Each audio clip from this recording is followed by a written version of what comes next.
नमस्कार दोस्तों, कैसे हैं आप सब लोग। आशा करता हूँ आप सब लोग बढ़िया होंगे और आप सभी लोगों का दर्पण परिवार की ओर से बहुत बहुत स्वागत है आपके अपने YouTube चैनल में। आज हम आपके लिए एक नया टॉपिक लेकर के आए हैं इतिहास में, और टॉपिक का नाम है सिंधु घाटी की सभ्यता।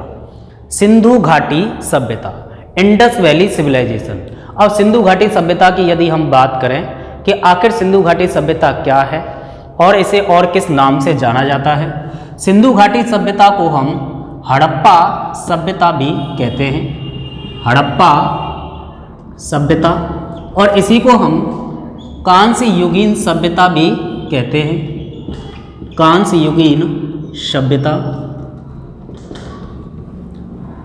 हड़प्पा सभ्यता, कांस्य युगीन सभ्यता, और इस कांस्य युगीन सभ्यता को प्रथम नगरीकरण के नाम से भी जानते हैं, प्रथम नगरीकरण के नाम से भी जानते हैं, प्रथम नगरीकरण के नाम से भी जानते हैं। सिंधु घाटी सभ्यता की अगर हम तिथि की बात करें, तिथि यह 2500 BC से 1750 BC के आसपास थी, जो कि सर्वाधिक मान्य तिथि मानी जाती है कार्बन डेटिंग के आधार पर। कार्बन डेटिंग के आधार पर कार्बन डेटिंग एक आयु ज्ञात करने की पद्धति होती है। अब बात करेंगे कि सिंधु घाटी जो सभ्यता है, सिंधु घाटी सभ्यता को सिंधु घाटी सभ्यता क्यों कहते हैं? क्योंकि शुरुआत में विद्वानों ने जब इस सभ्यता की खोज की तो शुरुआती दौर में पता चला कि ये जो सभ्यता है यह सिंधु नदी के आसपास फैली हुई है, इसलिए इसका नाम सिंधु घाटी सभ्यता रखा गया। लेकिन बाद में 1921 में 1921 में एक भारतीय आपके इतिहासकार आए और उनका नाम था R.D. साहनी, R.D. साहनी, राय बहादुर दयाराम साहनी। राय बहादुर दयाराम साहनी ने हड़प्पा स्थल की सर्वप्रथम उत्खनन किया, मतलब कि उसकी खुदाई की, और पता चला कि सिंधु घाटी सभ्यता का एक हड़प्पा जो स्थल है, इसके ये जो था रावी नदी के तट पर, रावी नदी के तट पर था, और सबसे पहले खोदा गया अर्थात खोजा गया स्थल था हड़प्पा, इसलिए इसको हड़प्पा नाम दिया गया, हड़प्पा सभ्यता नाम दिया गया। कांस्य युगीन सभ्यता इसे इसलिए कहते हैं क्योंकि कांस्य युगीन यहाँ के ये जो लोग थे वो कांसे का क्या करते थे, प्रयोग करते थे। अब आगे बात करें इंडस वैली सिविलाइजेशन के बारे में, इसे हम प्रथम नगरीकरण क्यों कहते हैं? प्रथम नगरीकरण इसे इसलिए कहा जाता है क्योंकि यह एक ऐसी सभ्यता थी जो कि शहरी सभ्यता थी, शहर बने हुए थे और शहरों की संरचना बहुत ही एक अच्छे प्रकार से, सुनियोजित प्रकार से तैयार की गई थी इस समय, इसीलिए इसको प्रथम नगरीकरण कहा गया। अब बात करते हैं कि सिंधु घाटी सभ्यता का उद्भव। आखिरकार सिंधु घाटी सभ्यता का उद्भव कैसे हुआ? उद्भव की बात करें तो सिंधु घाटी सभ्यता के उद्भव को लेकर के विद्वानों में मतभेद है। और मतभेद क्या है? कुछ लोग बोलते हैं कि सिंधु घाटी सभ्यता का विकास द्रविड़ प्रजाति के लोगों के द्वारा किया गया था।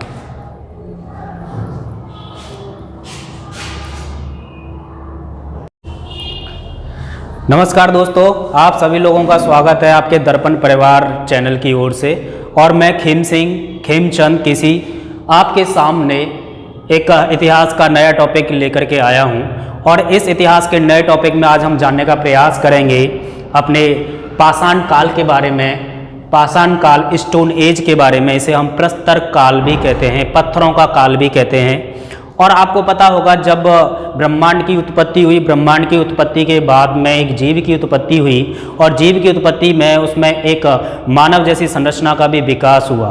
पृथ्वी पर मानव की जब संरचना हुई, मानव का विकास हुआ, तो विभिन्न प्रकार के मानव हम यहाँ पर देखते हैं। विभिन्न प्रकार के मानवों ने इसमें पृथ्वी पर एक प्रकार से जन्म लिया। और आपको पता है शुरुआत में मनुष्य बंदर टाइप का दिखता था, एक कपी टाइप का दिखता था। जैसे जैसे क्लाइमेट चेंज हुआ, जलवायु परिवर्तन हुआ, तो मानव के भौतिक जीवन में तथा उसके सामाजिक जीवन में भी बदलाव आते चले गए। किसकी वजह से? क्लाइमेट चेंज की वजह से। और इसमें हम देखने का प्रयास करते हैं कि पृथ्वी पर मानव के विकास की अवस्थाएं क्या थीं, और पृथ्वी पर मानव के विकास की अवस्थाएं यदि हम देखें तो इसे हम एक फॉर्मूले से समझ सकते हैं, RAHNCS, रामापिथेकस। रामापिथेकस आया सबसे पहले, एक मानव था जो कि बिल्कुल बंदर टाइप का हमें दिखाई पड़ता था। रामापिथेकस के बाद में आप देखोगे ऑस्ट्रोलोपिथेकस आया, ऑस्ट्रोलोपिथेकस आया, ठीक है। ऑस्ट्रोलोपिथेकस के बाद में होमो इरेक्टस आया,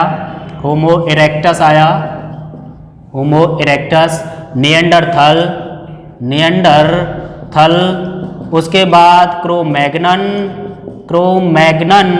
और उसके बाद सैपियंस मतलब कि होमो सैपियंस।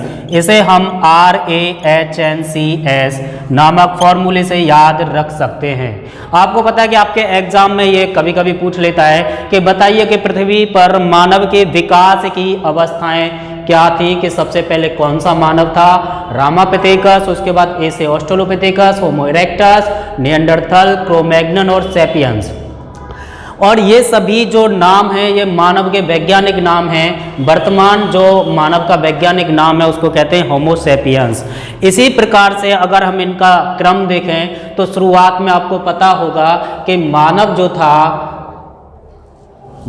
था पत्थरों की सहायता से क्या करता था, बड़े बड़े हथियार बनाता था, औजार बनाता था, जिसे हमने क्या नाम दिया, पाषाण काल नाम दिया। और ये जो पाषाण काल था 25 लाख ईसा पूर्व के पहले का माना जाता है, और इसके जनक कहे जाते हैं रॉबर्ट ब्रूसफुट को पाषाण काल का जनक कहा जाता है। और अपने अध्ययन के पॉइंट ऑफ व्यू से इसको समझने के लिए हमने क्या किया, इस पाषाण काल के 3 भागों में क्या कर देते हैं, डिवाइड कर देते हैं, विभाजित कर दिया है। पुरापाषाण काल, मध्य पाषाण काल और नवपाषाण काल। पुरापाषाण काल की यदि हम बात करें तो इस समय मानव ने पुराक पाषाण काल में क्या था, एक प्रकार से हम कहें तो इस समय मानव शिकारी था। शिकारी के साथ साथ में खाद्य संग्राहक था, शिकारी था। अर्थात कहने का अर्थ ये है कि इस समय मानव जानवरों का क्या करता था, शिकार करता था और कच्चा मांस खाता था। और खाद्य संग्राहक का अर्थ हुआ कि मानव भोजन की तलाश में एक स्थान से दूसरे स्थान तक घूमता था, और साथ में कंदमूल, फल वगैरह ये जो सारी चीज़ें थी खाने में प्रयोग करता था खाद्य संग्राहक के रूप में पुरापाषाण काल में। सबसे बड़ी विशेषता ये थी पुरापाषाण काल की, इस समय का मानव पत्थर की सहायता से बड़े बड़े औजार बनाता था, बड़े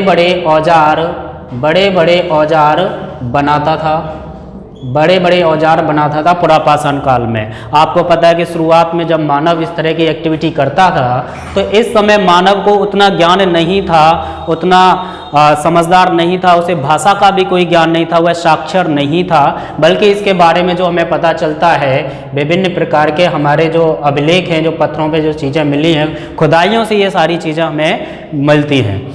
और इस समय में पुरापाषाण काल में सबसे बड़ी विशेषता मिलती है मानव के जीवन की चित्रकला, पेंटिंग्स के साक्ष्य, और चित्रकला के साक्ष्य मिलते हैं। अर्थात इस समय का मानव चित्रकला करता था, पेंटिंग्स बनाता था, और पेंटिंग्स में वह विभिन्न प्रकार के जानवरों की चित्रकारी करता था, विभिन्न प्रकार के पशु पक्षियों की चित्रकारी करता था। साथ में मानव को कुछ जानवरों का शिकार करते हुए उनकी पेंटिंग्स में दिखाया गया है। और आपको जैसा कि पता होगा कि चित्रकला के जो साक्ष्य हैं, हमें एक जगह है भीमबेटका गुफा, और भीमबेटका गुफा जो है आपकी मध्य प्रदेश में पड़ती है, और यहाँ से चित्रकला के क्या मिले हैं, हमें एविडेंस मिले हैं, साक्ष्य मिले हैं पुरापाषाण काल में। और इसी पुरापाषाण काल में एक और विशेषता हमें देखने के लिए मिलती है मानव के जीवन में, वह थी अग्नि की खोज। डिस्कवर ऑफ फायर पुरापाषाण काल में ही हुई थी, परंतु मानव ने इस समय अग्नि का प्रयोग करना नहीं सीखा था। उसको नहीं पता था कि अग्नि का प्रयोग किसके लिए किया जाए, परंतु हुआ क्या था कि पत्थर से पत्थर टकराया और चिंगारी उत्पन्न हुई, तो मानव को पता चल गया कि ये फायर है, अग्नि है, परंतु उसको पता नहीं था कि आखिर इसका प्रयोग किस में करना है। इसका प्रयोग, अग्नि का प्रयोग जो किया बाद में मानव ने इस नवपाषाण काल में आकर के किया था। न्यूलिथिक एज जब आया तब जाकर के मानव ने अग्नि का प्रयोग किया था। आगे हम बताएंगे कि अग्नि का प्रयोग किस में किया गया, जैसे कि हमारा टॉपिक आगे बढ़ता चल रहा है। और इस समय पुरापाषाण काल के अगर एविडेंस की अगर मैं बात करूं, साक्ष्यों की यदि मैं बात करूं, तो पुरापाषाण काल के साक्ष्य जो है हमें एक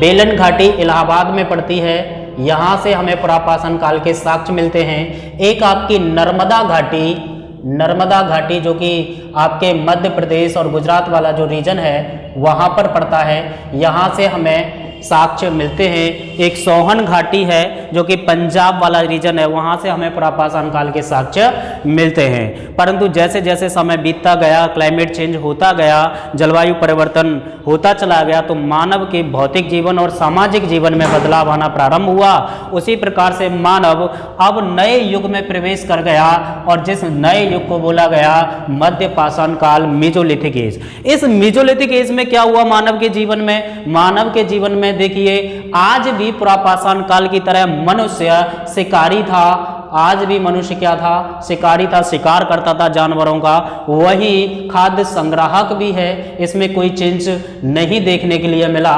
परंतु इसमें एक चेंज अवश्य देखने के लिए मिला, वह था पत्थर की सहायता से छोटे छोटे औजार बनाना उसने क्या कर दिया था? प्रारंभ कर दिया था। जैसा कि मैंने आपको बताया था कि पुरापाषाण काल में मानव पत्थर की सहायता से क्या करता था? बड़े बड़े औजार बनाता था। परंतु अब मानव ने यहाँ पर पत्थर की सहायता से छोटे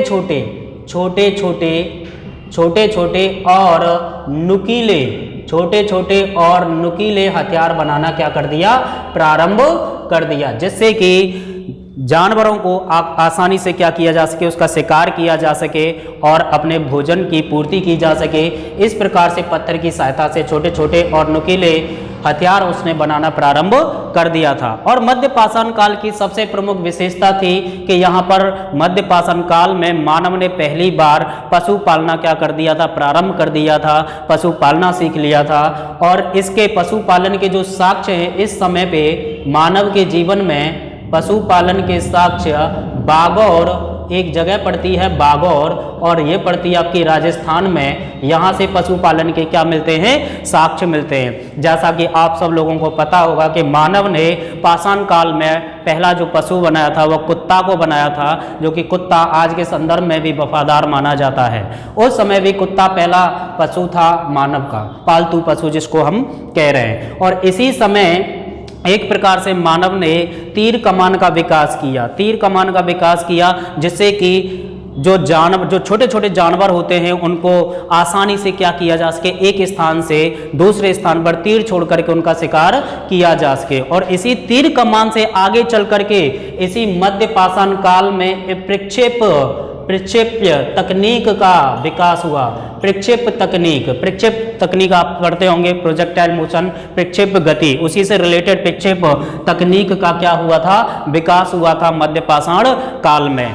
इसी प्रकार से मानव मध्य पाषाण काल से होते हुए न्यूलिथिक एज में पहुंचा, नव पाषाण काल में पहुंचा। और इस नव पाषाण काल को एक क्रांति युग कहते हैं। क्या बोलते हैं इसको? क्रांति युग, अर्थात क्रांतिकारी युग कहा जाता है नवपाषाण काल को। क्यों? क्योंकि यहाँ पर मानव के जीवन में एक बहुत बड़ा आमूल चूल परिवर्तन देखने के लिए मिलता है। कैसे? क्योंकि इस समय आप देखोगे नवपाषाण काल में मानव ने पहली बार, फर्स्ट टाइम ऐसा हो रहा है कि पहली बार मानव ने क्या किया? यहाँ पर पहिए का क्या कर लिया?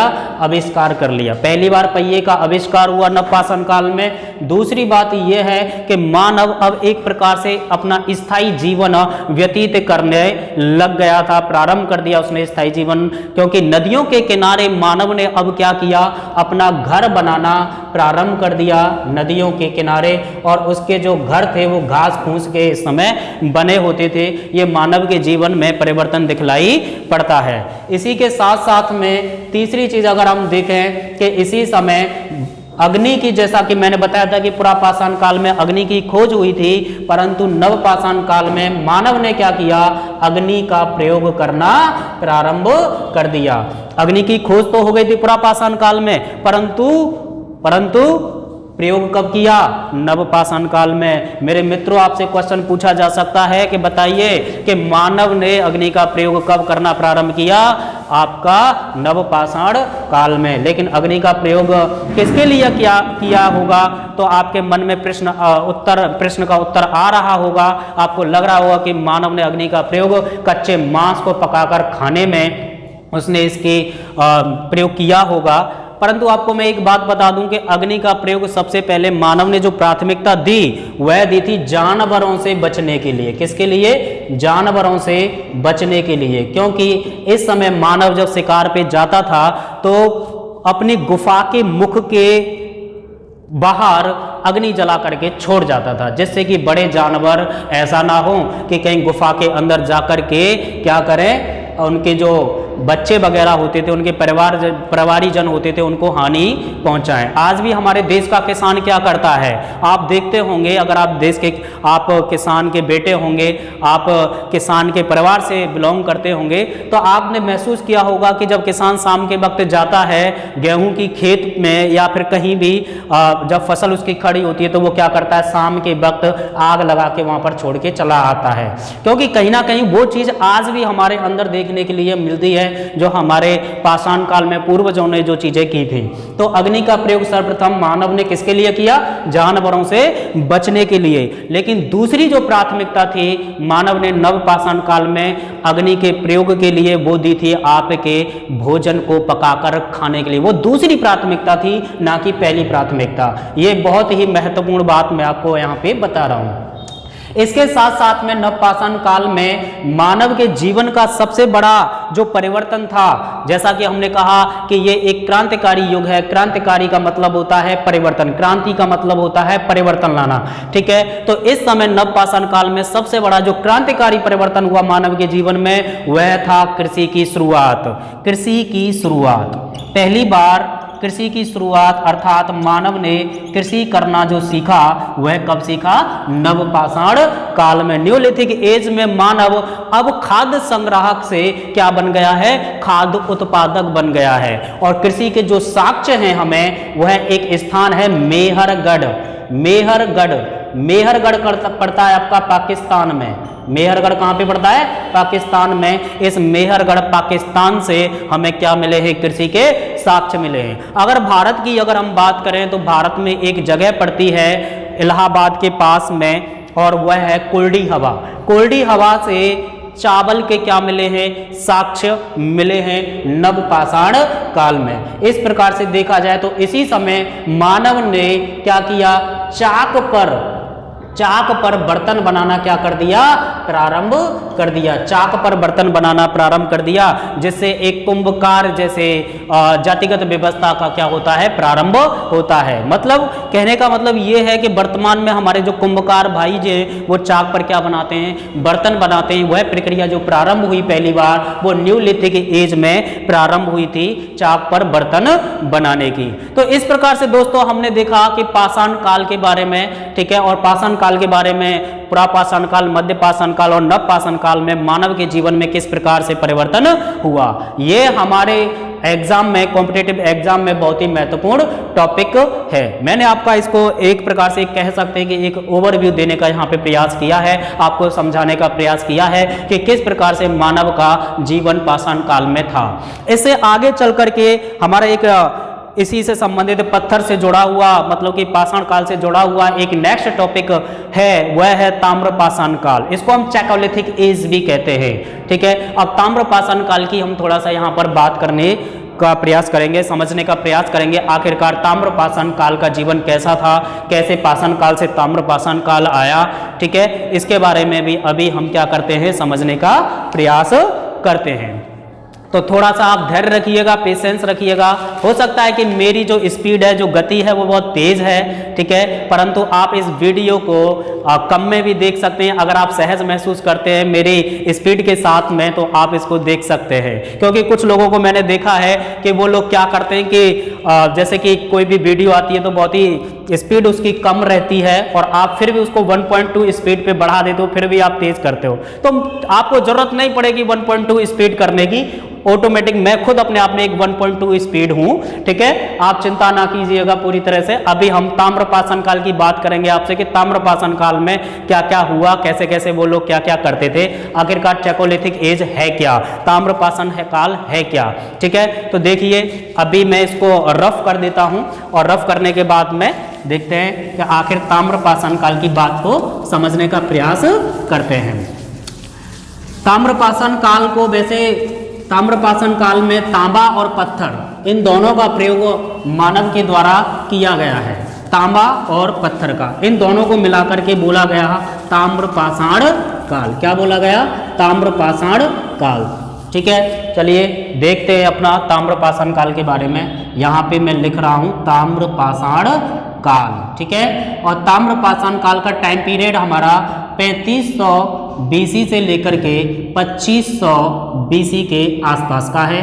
मतलब कि 3500 बीसी से लेकर 2500 बीसी, ईसा पूर्व, ईसा मसीह के जन्म से पहले की कहानी की हम बात कर रहे हैं। ताम्रपाषाण काल आपको पता है, जैसा इसका नाम है वैसा इसका काम है, अर्थात कहने का मतलब ये है ताम्र और पत्थर, तांब और पत्थर दोनों से मिलकर के बना ताम्रपाषाण, ठीक है। इसको हम चैकोलिथिक एज भी कहते हैं। क्या कहते हैं इसको? हम चैकोलिथिक एज भी कहते हैं। ताम्रपाषाण कालीन संस्कृति।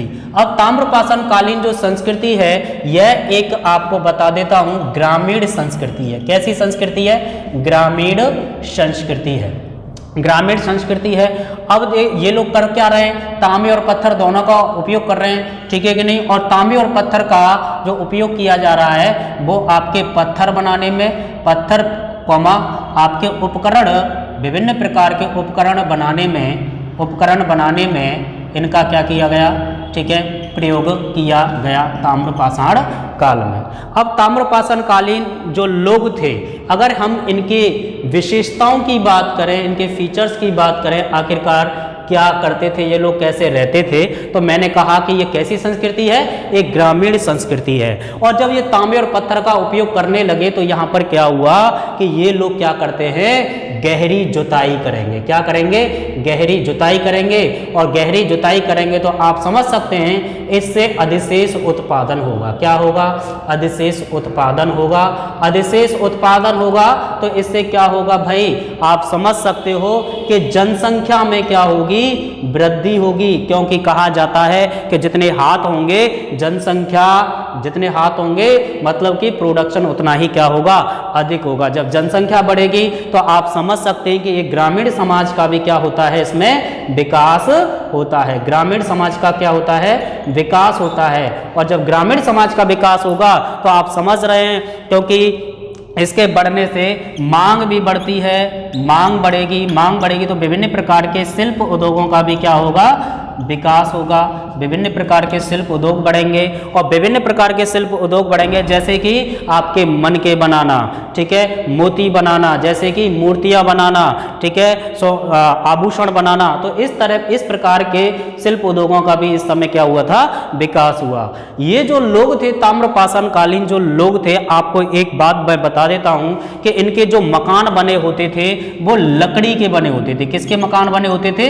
लकड़ी के मकान बने होते थे, ठीक है। और मकान कैसे होते थे? इनके गोलाकार होते थे। और गर्त आवास का मतलब कि गड्ढे में इनका क्या बना होता था? मकान बना होता था। घास फूस के इनके क्या बने होते थे? मकान बने होते थे, ठीक है। और ये ताम्रपाषाण कालीन जो लोग थे ये क्या करते थे? प्राकृतिक देवी देवताओं की पूजा करते थे। प्राकृतिक देवी देवताओं में प्रकृति के अंदर जो भी चीजें आती हैं उनकी ये क्या करते थे? पूजा करते थे। जैसे कि अग्नि की पूजा, पीपल के वृक्ष की पूजा, ठीक है। और इसी समय पर एक विश्रा देवी की पूजा भी करते थे। विश्रा देवी का उल्लेख यहाँ पे मिलता है, उसकी भी ये लोग क्या करते थे? पूजा करते थे।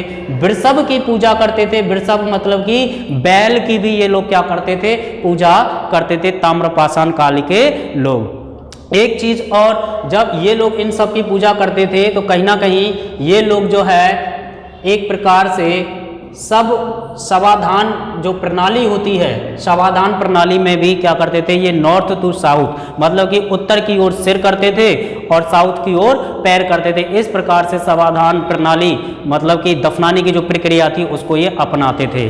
ठीक है, ताम्रपाषाण काल के लोग। ये ताम्रपाषाण कालीन जो संस्कृति थी, ठीक है, ये विभिन्न क्षेत्रों में क्या थी, फैली हुई थी। खास बात यह है कि ज्यादातर ये उत्तर भारत में इसके क्या मिलते हैं, हमें साक्ष्य मिलते हैं। अर्थात कहने का अर्थ यह है कि इस ताम्रपाषाण कालीन संस्कृति को हम अलग अलग क्षेत्रों में अलग अलग नाम से जानते हैं।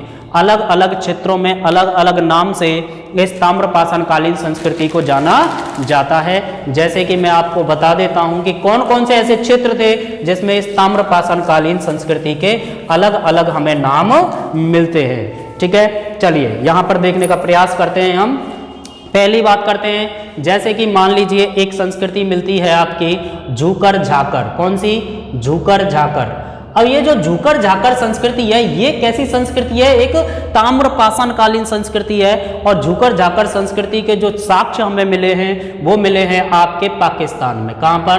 पाकिस्तान में, क्योंकि झूकर झाकर एक जगह है पाकिस्तान में पड़ती है, वहीं पर इसके साक्ष्य मिलते हैं, झूकर झाकर संस्कृति। और एक कब्रिस्तान एच संस्कृति, कब्रिस्तान एच संस्कृति, ये भी कैसी संस्कृति है? ताम्रपाषाण कालीन संस्कृति है। और इसके जो साक्ष्य हमें मिले हैं कब्रिस्तान एच संस्कृति के, वो हड़प्पा क्षेत्र से मिले हैं। कहां से मिले हैं? हड़प्पा क्षेत्र से। ठीक है, तीसरी अगर हम बात करें इसके साथ साथ में, आपने सुना होगा मालवा। मालवा, मालवा एरड़ नवदा टोली, मालवा एरड़ नवदा टोली, ये आपके मध्य प्रदेश की क्या थी? ताम्रपाषाण कालीन संस्कृतियां थी। आपने सुना होगा इनाम गांव। कौन सी? इनाम गांव, दैमाबाद, इनाम गांव दैमाबाद, ये महाराष्ट्र में पड़ती हैं। यह भी क्या थी? आपकी ताम्रपाषाण कालीन संस्कृति थी, इनाम गांव और दैमाबाद। आपने सुना होगा रंगपुर, रंगपुर संस्कृति। रंगपुर कौमा एक प्रभास संस्कृति है। ठीक है, रंगपुर और प्रभास संस्कृति ये आपकी पड़ती है गुजरात में। दोस्तों कहां पे पड़ती है? गुजरात में रंगपुर और प्रभास संस्कृति। इसी प्रकार से एक और संस्कृति का नाम है, मैं यहां लिख दूंगा, आहार संस्कृति। कौन सी? आहार संस्कृति। और ये पड़ती है आपकी राजस्थान में। कहां पे पड़ती है? राजस्थान में। इस प्रकार से मित्रों आप देखोगे आपके जो एग्जाम में प्रश्न आता है तो कभी कभी पूछ सकता है कि बताइए कि झूकर झाकर संस्कृति किससे संबंधित है, तो आपका ऑप्शन होगा ताम्रपाषाण काल। ठीक है, तो ताम्रपाषाण काल से संबंधित है। आपसे पूछ सकता है कब्रिस्तान एच संस्कृति कहां पर है, या फिर सीधा क्वेश्चन पूछ लेता है कि मालवा एरड़ और नवदा टोली किस संस्कृति के उदाहरण हैं, तो आप उसमें चूक नहीं करेंगे। आंख मीच करके लगा दीजिए कि ताम्रपाषाण कालीन संस्कृति के ये क्या हैं? उदाहरण हैं। क्वेश्चन किसी भी फॉर्मेट में हो सकता है, किसी भी प्रकार से आपसे पूछा जा सकता है। एक तरफ आपको ताम्रपाषाण कालीन संस्कृति का क्या दे देगा? नाम दे देगा, दूसरी तरफ उसके स्टेट के नाम दे देगा या फिर उनकी साइट्स के नाम दे देगा, कह देगा कि क्या कर दीजिए? मैच कर दीजिए। दोस्तों इस तरह के क्वेश्चंस हमारे इतिहास विषय से पूछे जाते हैं। ठीक है, अब इसी ताम्रपाषाण कालीन संस्कृति में ये जो एग्जांपल्स मैंने आपको बताए, यहां से किसी भी प्रकार का क्वेश्चंस आपसे बन सकता है, बनेगा और पूछा भी जाता है।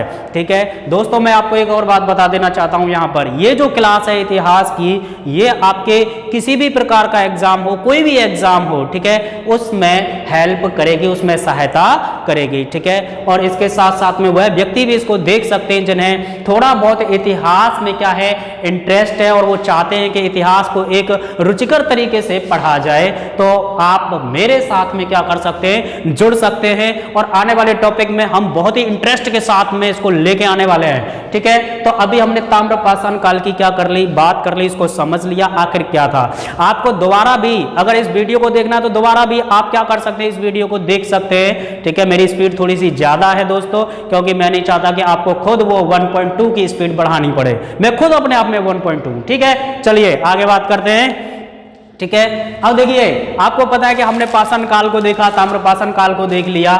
इसी प्रकार से अब हम देखते हैं हमारा नेक्स्ट टॉपिक होगा इंडस वैली सिविलाइजेशन, जो कि एक फेवरेट टॉपिक है और ये एक ऐसा फेवरेट टॉपिक है कि विद्यार्थियों को इसके बारे में पता भी होगा। सिंधु घाटी सभ्यता कि भाई कैसी सभ्यता थी, क्या करते थे वो लोग। जैसे कि आज हम कहते हैं कि सिंधु घाटी सभ्यता एक आधुनिक सभ्यता थी, एक मॉडर्न सिविलाइजेशन था। आखिरकार कैसे थी मॉडर्न सिविलाइजेशन, चलिए जानने का प्रयास करेंगे आज हम अपने नए टॉपिक में सिंधु घाटी की सभ्यता, सिंधु घाटी सभ्यता। ओके, सिंधु घाटी सभ्यता मित्रों आप जानते होंगे सिंधु घाटी सभ्यता को हम हड़प्पा सभ्यता भी कहते हैं। क्या कहते हैं? हड़प्पा सभ्यता। ठीक है, हड़प्पा सभ्यता भी इसको कहा जाता है। मित्रों हड़प्पा सभ्यता के साथ साथ में इस सभ्यता को हम कांस्य युगीन सभ्यता भी कह देते हैं। क्या बोल देते हैं? कांस्य युगीन सभ्यता। कांस्य युगीन सभ्यता के साथ साथ में हम इसे प्रथम नगरीकरण के नाम से भी जानते हैं, प्रथम नगरीकरण। और इसे हम सैंधव सभ्यता भी कह देते हैं, सैंधव सभ्यता। और कभी कभी हम इसे मेलुहा के नाम से भी जानते हैं, सिंधु घाटी सभ्यता को। चलिए सिंधु घाटी सभ्यता को ये टॉपिक जो है इसको जानने के लिए सबसे पहले हम इसमें जानने का प्रयास करेंगे इसकी तिथि। आखिरकार इसकी तिथि क्या है? आपको मैं एक बात बता दूं, सिंधु घाटी सभ्यता की तिथि को लेकर के विद्वानों में मतभेद है। किसी ने कुछ कहा, किसी ने कुछ कहा कि अरे भाई इसकी जो तिथि है वो 3500 बीसी से लेकर के 2500 बीसी या 1750 बीसी, इस तरह से बहुत सारी तिथियां दी हैं। परंतु सर्वाधिक जो मान्य तिथि है मित्रों वो 2500 बीसी से लेकर के 1750 बीसी है, जो कि कार्बन डेटिंग के आधार पर है। किसके आधार पर है? कार्बन डेटिंग के आधार पर। और ये जो कार्बन डेटिंग है वो क्या है? एक आयु ज्ञात करने की पद्धति है और इससे हम पता कर पाते हैं कि कोई भी वस्तु, कोई भी चीज वह कितने साल पुरानी रही होगी। समझ पा रहे हैं? तो इस प्रकार से 2500 बीसी से लेकर के 1750 बीसी के बीच में यह सभ्यता क्या थी? निवास करती थी। ठीक है, अब हम बात करेंगे सिंधु घाटी सभ्यता को। आखिर हम सिंधु घाटी सभ्यता क्यों कहते हैं? What is reason behind it? Sindhu घाटी सभ्यता को सिंधु घाटी सभ्यता कहने का अपना एक अर्थ इसलिए है क्योंकि ये जो सभ्यता थी वह शुरुआत में विद्वानों को पता चला कि ये सिंधु नदी के आसपास फैली हुई है, तो उनको लगा कि इसीलिए इसको क्या बोल दिया जाए? सिंधु घाटी सभ्यता बोल देना उचित है, मतलब बोल देना चाहिए। परंतु बाद में हड़प्पा जो सभ्यता है, ठीक है, इसे हम हड़प्पा भी जो बोल रहे हैं, इसे क्यों बोला गया हड़प्पा? क्योंकि हड़प्पा एक ऐसा स्थल था जिसको सबसे पहले क्या किया गया था? उत्खनन किया गया था 1921 में राय बहादुर दयाराम साहनी के द्वारा। और उस समय एक अंग्रेज थे, उनका नाम था जॉन मार्शल। जॉन मार्शल इसका क्या कर रहे थे? नेतृत्व कर रहे थे, लीडरशिप कर रहे थे, तो नेतृत्व करता थे जॉन मार्शल। ठीक है, इसीलिए ये पहला स्थल था, इसको जो खोजा गया। ठीक है, बाद में पता चला था कि भाई सिंधु घाटी सभ्यता तो केवल सिंधु नदी के आसपास ही नहीं फैली हुई है बल्कि अन्य नदियों के किनारे भी फैली हुई है। आपको मैं एक बात बता दूं कि सिंधु घाटी सभ्यता में करीब नहीं तो 250 से ज्यादा स्थल अब तक खोजे जा चुके हैं। समझ पा रहे हैं? और जो कि अलग अलग नदियों के किनारे बसे हुए हैं, समझे? तो इसलिए इसको क्या बोला गया भैया? क्योंकि हड़प्पा सभ्यता इसको कह दिया गया क्योंकि पहला स्थल है जो कि इसको क्या किया गया है? खोदा गया है, अर्थात इसका उत्खनन किया गया है राय बहादुर दयाराम साहनी महोदय के द्वारा। कांस्य युगीन सभ्यता इसलिए कहते हैं क्योंकि कहा जाता था कि ये भैया कांसे का भी क्या करते थे? प्रयोग करते थे। सिंधु घाटी सभ्यता को प्रथम नगरीकरण के नाम से भी जानते हैं। क्यों? क्योंकि इस समय बड़े बड़े क्या बने हुए थे? शहर बने हुए थे। यह एक शहरी सभ्यता थी। आपको पता होना चाहिए, आपने सुना होगा हड़प्पा और मोहनजोदड़ो। हड़प्पा और मोहनजोदड़ो तत्कालीन समय के बहुत बड़े क्या हुआ करते थे भाई? शहर हुआ करते थे। इसीलिए इसको क्या बोलते हैं? प्रथम नगरीकरण के नाम से भी जानते हैं इंडस वैली सिविलाइजेशन को। ठीक है, आपने एक मूवी देखी होगी मोहनजोदारो।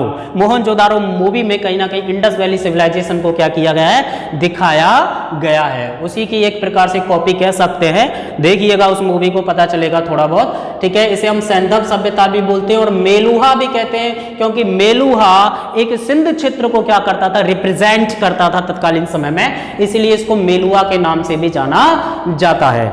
दोस्तों अब हम बात करेंगे सिंधु घाटी सभ्यता के उद्भव की।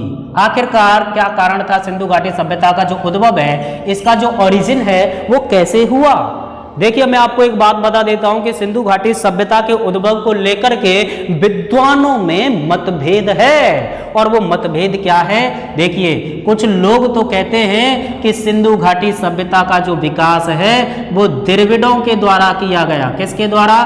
द्रविड़ प्रजाति के लोगों ने इसका क्या किया था? विकास किया था। और द्रविड़ प्रजाति साउथ इंडिया, दक्षिण भारत में क्या करती है? निवास करती है। दोस्तों बोला गया कि द्रविड़ प्रजाति के लोगों ने इसका क्या किया है? विकास किया है। कुछ लोगों ने बोला, कुछ विद्वानों का मानना था कि सिंधु घाटी सभ्यता का विकास या उद्भव वो आर्यंस के द्वारा किया गया था। आर्यों के द्वारा किया गया। ठीक है। फिर उसके बाद एक कुछ विद्वान बोले कि नहीं भाई, सिंधु घाटी सभ्यता का विकास मेसोपोटामिया के लोगों के द्वारा किया गया। मेसोपोटामिया के लोगों के द्वारा किया गया। मेसोपोटामिया के लोगों के द्वारा किया गया। अर्थात सिंधु घाटी सभ्यता एक आयातित सभ्यता थी। क्या थी? एक आयातित सभ्यता थी। इस तरह से लोगों का मानना था। लेकिन कुछ लोगों का मानना था कि सिंधु घाटी सभ्यता का विकास यहाँ की ग्राम बलूची संस्कृतियों के द्वारा किया गया। ग्राम बलूची संस्कृतियां। दोस्तों आप ये नया शब्द सुन रहे होंगे कि ग्राम बलूची जो संस्कृति है आखिर वो क्या है। देखो ग्राम बलूची संस्कृतियों में कुछ एग्जाम्पल हैं आपके। आमरी हो गया, कोट दीजी हो गया, आमरी कोट दीजी, ठीक है, और राणा घुंडे, ये सभी क्या थी? ग्राम बलूची संस्कृतियां हुआ करती थी इंडस वैली सिविलाइजेशन से संबंधित। कुछ लोगों का मानना था कि सिंधु घाटी सभ्यता का विकास एक क्रमिक विकास था। अर्थात सिंधु घाटी सभ्यता कोई आयातित सभ्यता नहीं थी, बल्कि इसका कैसे विकास था? क्रमिक विकास था। दोस्तों मैं यहाँ पे सिर्फ आपको इसलिए समझा रहा हूँ ये चीजें कि आपको एक ओवरऑल इसका आइडिया होना चाहिए कि आखिरकार ये सभ्यता आ कहाँ से गई, कैसे इसका डेवलपमेंट हो गया, किसने इसका विकास कर दिया। ये सब हमारे अंदर जानने की क्या रहती है? उत्सुकता रहती है। क्योंकि आप जानते हो कि सिंधु घाटी सभ्यता अपने समय की एक सर्वोत्कृष्ट सभ्यता थी, एक रिचेस्ट सभ्यता थी, एक अमीर सभ्यता थी। ठीक है। और एक वेल प्लान्ड तरीके से शहरों को इसमें क्या किया गया था? बसाया गया था, बनाया गया था। ठीक है। तो उसी प्रकार से देखिए ओरिजिन में जैसे अगर हम द्रविड़ों की बात करें तो ऐसा क्यों बोला गया कि द्रविड़ों ने इसका क्या किया था? विकास किया गया था। क्यों? क्योंकि द्रविड़ प्रजाति के लोगों की जो लिपि थी, लिपि मतलब कि लिखने की जो कला थी वो सिंधु घाटी सभ्यता के लोगों से मिलती जुलती थी। दूसरी बात इनकी जो पूजा पद्धति थी, पूजा पद्धति मतलब पूजा करने का तरीका जो था वो भी इंडस वैली सिविलाइजेशन के लोगों की तरह था पूजा पद्धति। कुछ लोगों का इसी तर्क पे बोला गया हो सकता है भाई द्रविड़ों ने इसका क्या किया होगा? विकास किया होगा। परंतु आपको एक बात मैं बता दूं कि द्रविड़ जो लोग थे, ठीक है, द्रविड़ जो संस्कृति थी ये एक ग्रामीण संस्कृति थी। कैसी थी? ग्रामीण संस्कृति। दूसरी बात सिंधु घाटी सभ्यता कैसी थी? शहरी सभ्यता थी। एक और बात एक इसमें महत्वपूर्ण ये थी कि द्रविड़ प्रजाति के लोगों के जो घर बने होते थे वो घास फूस के बने होते थे, जबकि भैया इनके घर तो पक्की ईंटों के बने होते थे, मकान बने होते थे, 2 मंजिला मकान हुआ करते थे।